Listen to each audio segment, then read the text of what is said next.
Is Robinhood just another meme stock riding the hype wave, or is it quietly transforming into a fintech powerhouse? In this video, we're going to be diving into Robinhood's latest moves, explosive earnings, and what analysts are saying about its future. Of course, we will tell you our opinion and our price targets on where we think Robinhood is gonna go.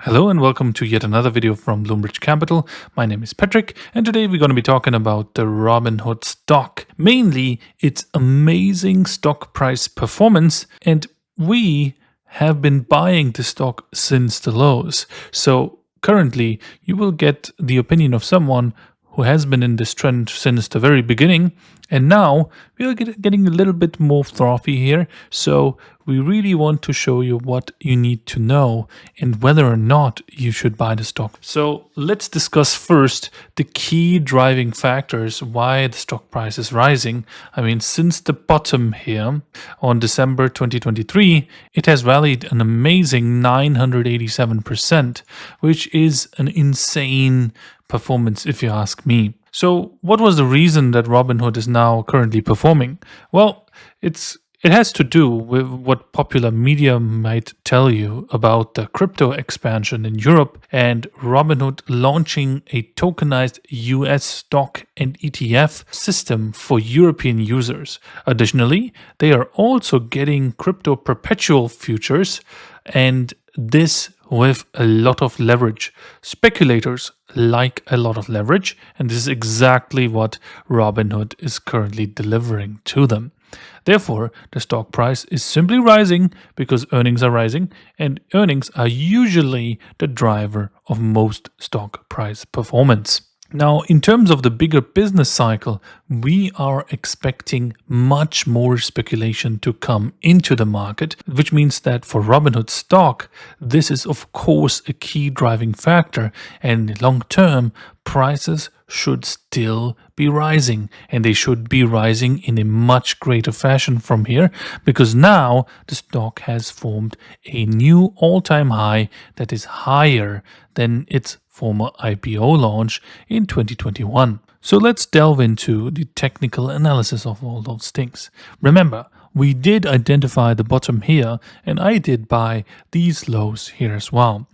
We also do have a portfolio where we conducted our buying operations around here and another one around here. Currently, we're mostly up on the stock. We did take some profits because we're managing a bigger portfolio, so we cannot simply ride every move up and down as most of the buy and holders will do. So our performance, of course, did vary from the 987%.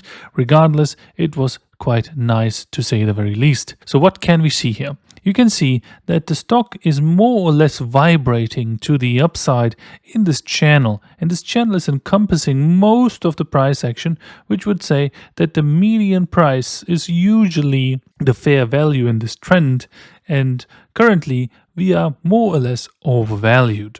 Now notice this trend line over here, which denotes the extremes. You can see that we have three valid points where the extremes were tested by the stock, and therefore we got very significant actions. When it always tested this channel top, prices usually declined. When it tested it from the bottom like this and like this, prices usually went up. Now you can conclude where we currently are. This is not what you want to see, especially not with a tail like this. And now the S&P 500 also was down today, so this day is not super positive. And volume is very much rising, but we are not seeing a lot of price advance extending the price action outside of this channel. Therefore, we have to conclude that the stock is more or less overbought, and in the short term, we should see a correction at least to the mean. So I would expect this to come down to the 70s level. And 70 is probably a very good buying position, because then what if this stock goes mainly sideways and then breaks out big time? Okay, this will be the meat of the move, and everything that came in before would not have really mattered. So in our sense, 70 is a very good price to buy the stock, not financial advice, of course. And according to our models, this is also very attractive. So currently we are eyeing to take profits around here. We already did. Who knows? For that, you need to check out our premium group on the Discord, and there's also a free group. Just remember that we are offering 180 stocks on a daily basis that we analyze. We give out what we buy and what we sell, and therefore we are generating a much higher performance than the S&P 500, something you don't want to miss, and therefore you need to check that out, especially also if you like cryptocurrencies like Bitcoin, Ethereum, and many other altcoins that we also do offer in our analysis package, all at one price.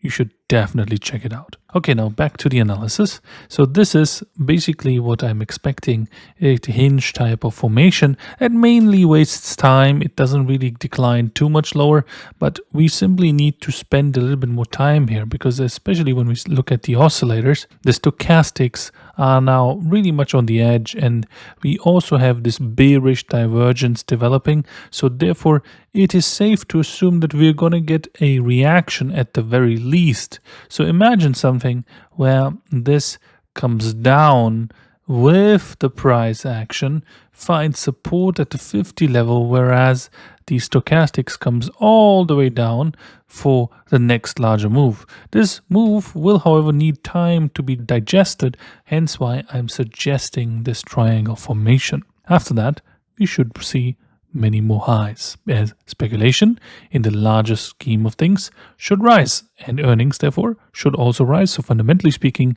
it's bullish. Technically speaking, short-term overbought, smaller correction expected. After that, a big pop to the upside. Hope you liked this analysis from Bloomberg Capital. I'm Patrick, and I'll see you in our next video.